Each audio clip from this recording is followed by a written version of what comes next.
And we're live. All right. Hello, everybody. Can you hear me well? Chase, give me a sound check. All right. Okay. Cool. Well, welcome to ETHDenver, everybody.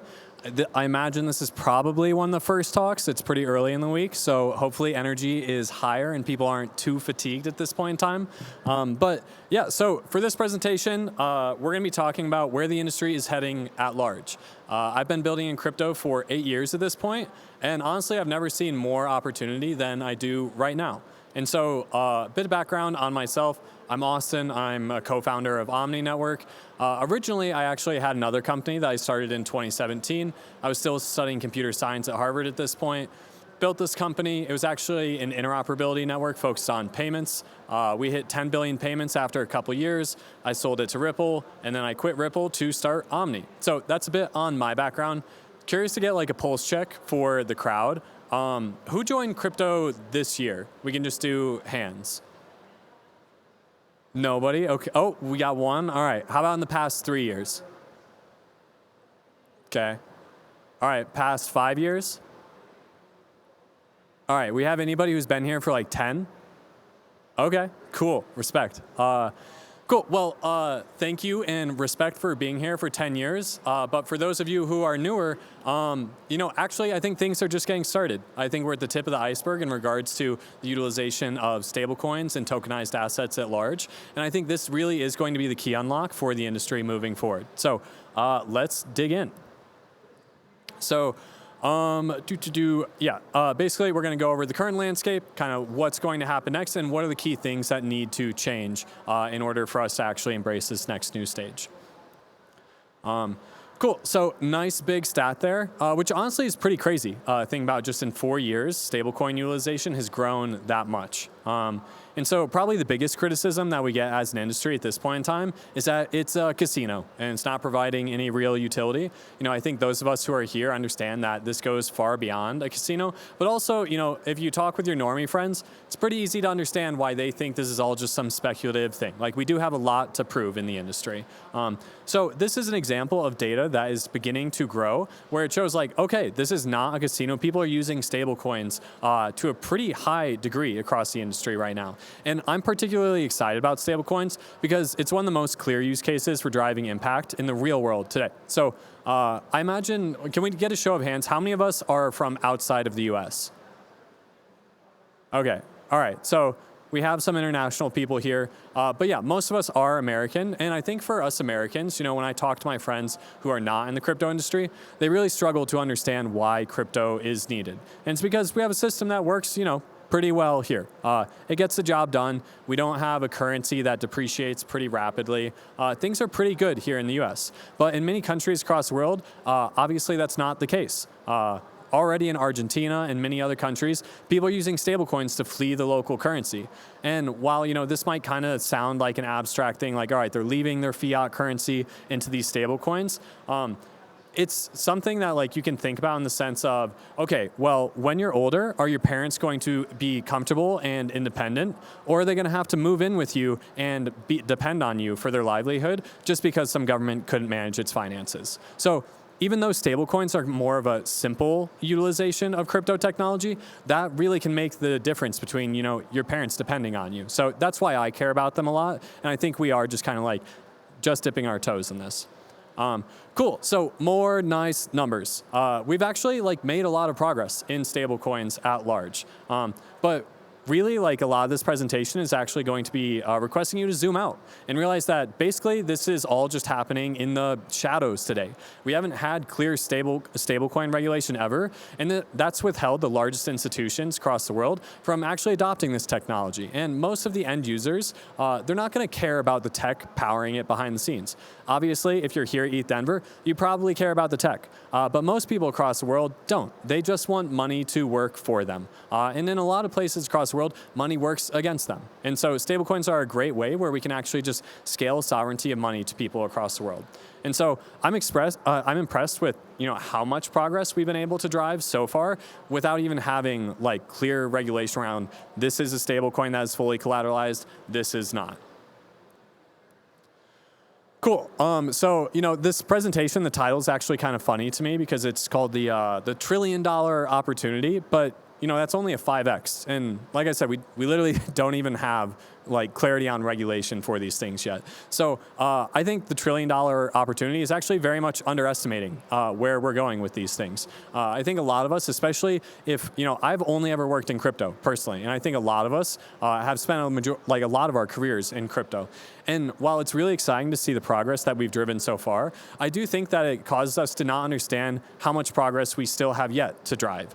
Traditional finance is massive. It's far beyond $1 trillion. Like there are certain asset classes that we'll cover in this presentation that are, multiples of that. Cool. So here's some data just kind of showing benchmarking against what we're seeing with traditional payment processors. This stuff's happening. People are actually adopting stablecoin technologies at pretty serious scale. We have Visa, MasterCard, and American Express up here, and stablecoins at large are driving trillions of dollars in activity. And so even though we might not see it and feel it in our day-to-day, there really is steam picking up here. Cool. So let's just go over a brief overview on why stablecoins are awesome.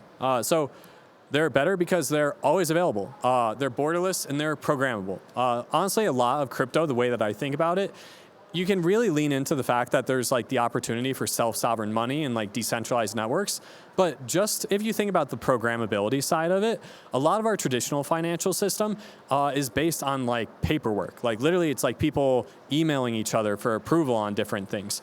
This is all just APIs. It's all programmable. And so stablecoins can just be sent anywhere across the world at any point in time, and they can have logic wrapped around them. They're also faster. I mean, I don't know if any of you have kind of dug into what it looks like to make a payment through the existing traditional financial system, but it sucks. Intermediaries are not only bad because they gate access to things and cut people out of the system, but they add delays and fees on top of things. Stablecoins, you can just send them directly to who you want to work with. Cool, and they're cheaper.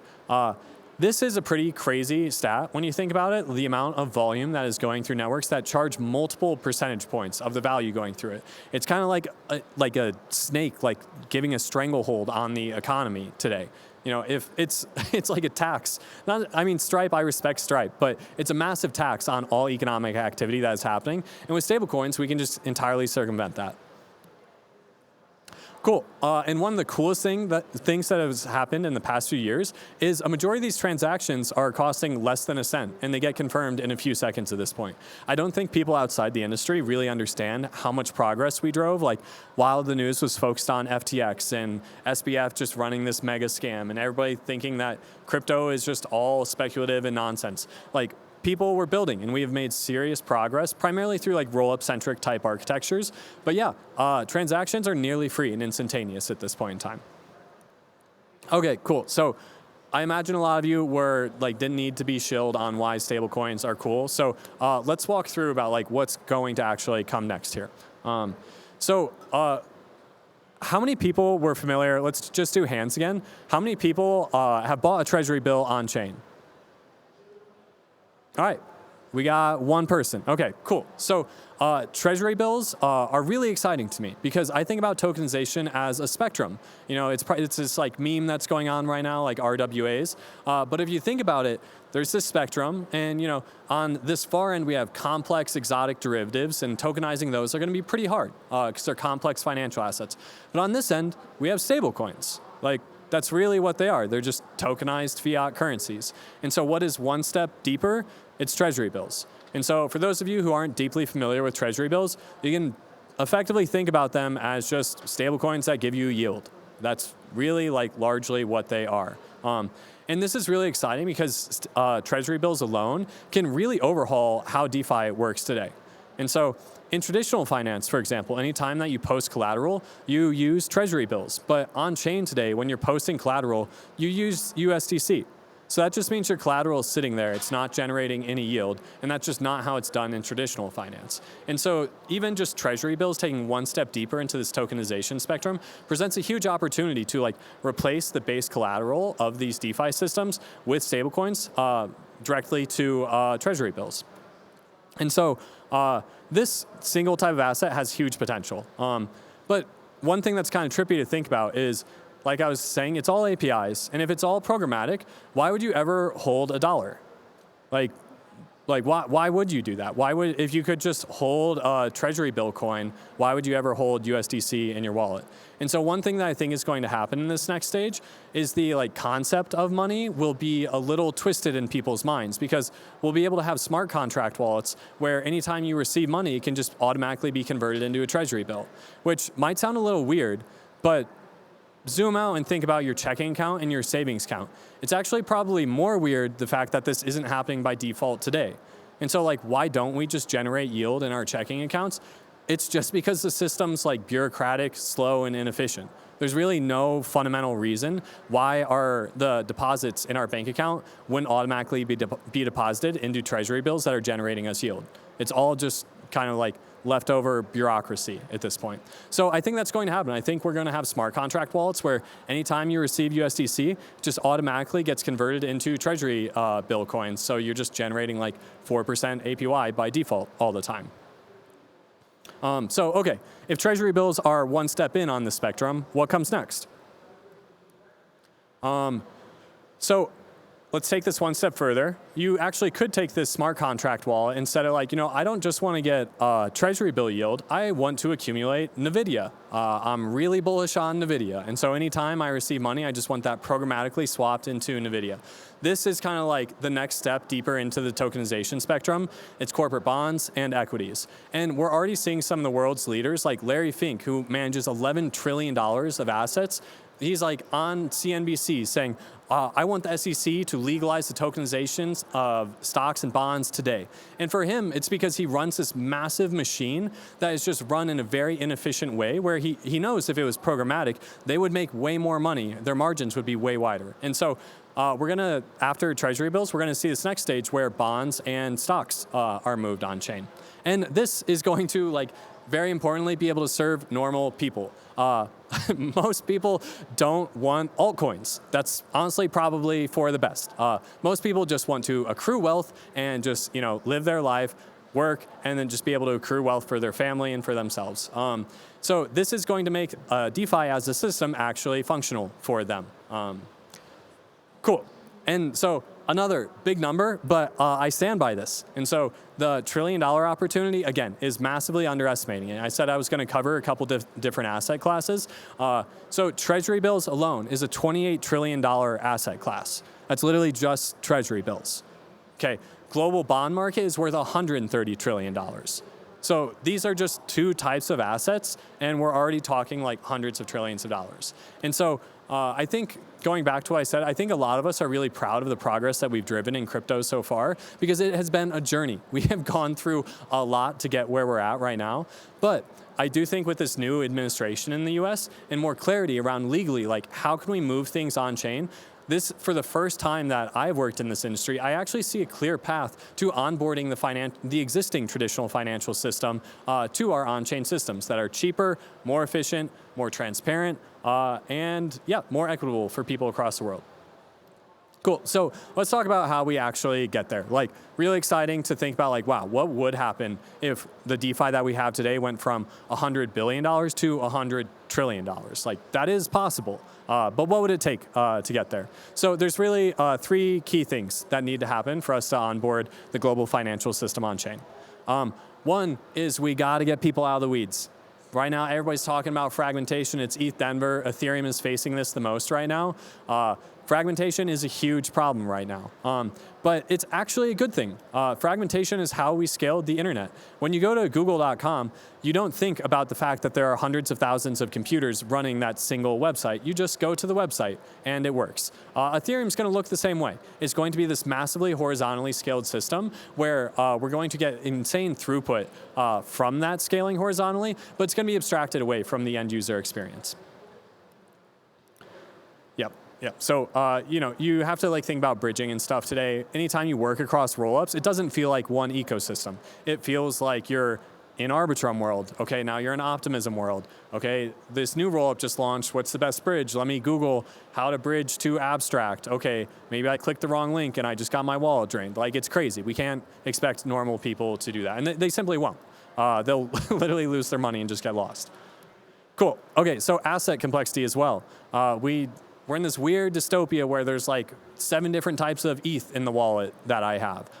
This is way too complex for people. We need to abstract this all away. But I'm really excited because I see a pretty clear path to this. And I think Ethereum is in this stage where it started to scale horizontally, and now we're gonna like tie it all back together. It's kind of like the unbundling and rebundling that happened with streaming services. It was really chaotic managing all these different things, but it's going to all come back to a point where it's just gonna feel like using Ethereum again. Cool, and then the third thing here, regulatory clarity. Obviously, this past election was spicy. People had very strong feelings about this, and Trump decided to launch a meme coin 2 days before he was inaugurated. There's lots of things we could say on this, but one thing that is really, really exciting is that we are going to get regulatory clarity for this industry, and this is something that has choked it for many, many years. We say the term RWAs today. A lot of people that have heard of that term, they haven't heard of the term STOs from 2017. And so we have wanted to tokenize assets for 8 years now, but people, we just literally legally were not able to because the US administration not only was not proactive about things, but, actively created this environment where there was ambiguity and just made innovators in the US live in fear. Before I started Omni, I had a really serious conversation with my co-founder. I was like, look, I love America, I'm American. He's from Pennsylvania, he also loves this country. But we're like, all right, if we need to move to Asia, are you down to do that? As my co-founder, because we might need to do that at some point, depending on which path this country takes. I personally am super proud to live in New York City and be able to build in this industry at this point. And I'm not concerned about my welfare and legally being able to do that. So I do think we're going to see a ton of progress on the regulatory clarity side of things. I think it's already happening. I think it was actually just today that the SEC dropped the Uniswap lawsuit. And so a few days ago, there was one with Coinbase that was dropped as well. So we are seeing pretty positive momentum here. And I think a lot of people are like, all right, is Trump just pandering to crypto people for votes, or is he actually going to get things over the line? He's getting things over the line. The dude is pushing, say what you will about that guy, but he is doing positive work for our industry right now, putting potentially the meme coin that he launched aside. Okay, cool. So what is Omni? Basically, it's this network that makes it so you don't have to think about these things. It's this abstraction network, so even if your funds are held on chain A or rollup A and the app is on rollup B, you don't have to think about that. You can just use the application. And from a developer perspective, you can just integrate the SDK and it takes less than a week. In many ways, this is kind of what cross-chain dApps wanted to achieve for many years. But for those of us who have paid attention to cross-chain dApps, can you think of a single one off the top of your head that has been very successful? Probably not. And why is that? It's because that was just the wrong design paradigm. And that made developers think about launching across all these different rollups. That's not how it is. We just need to create this network where we can just effectively just rapidly link users and the applications together, give the developers a simple experience, give the users a simple experience, and let market makers handle all the complexity. That's the way that this is going to go. Cool. Yeah, so basically, yeah, I just said that. All right, cool. So what are we actually concretely doing here? We're abstracting away the fragmentation. Like I said, it's good that we have a bunch of different rollups. That is how we are going to scale. People talk about unifying liquidity all the time. That's not how it's going to go. You do not unify liquidity. We're going to continue to fragment, and it's actually a good thing because it means we're scaling further. The key thing is we just need to abstract away that fragmentation from the end user experience. On top of that, we're the Omni's design makes it so that these market makers have to compete to fulfill user requests. So in many ways, actually, the best way to understand Omni is to think about Robinhood and Citadel.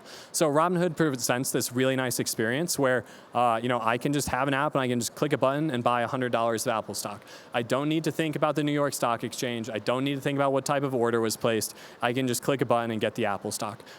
In many ways, Omni does the same thing. So if a user has 100 USDC on Arbitrum and they want to use an application on Optimism, they just sign a transaction that says, I want to do this over there. And then some market maker finds the optimal routing and takes care of it for them. So it's this similar abstraction that we used in traditional finance, and we're using it in decentralized finance as well to achieve that same level of simplicity.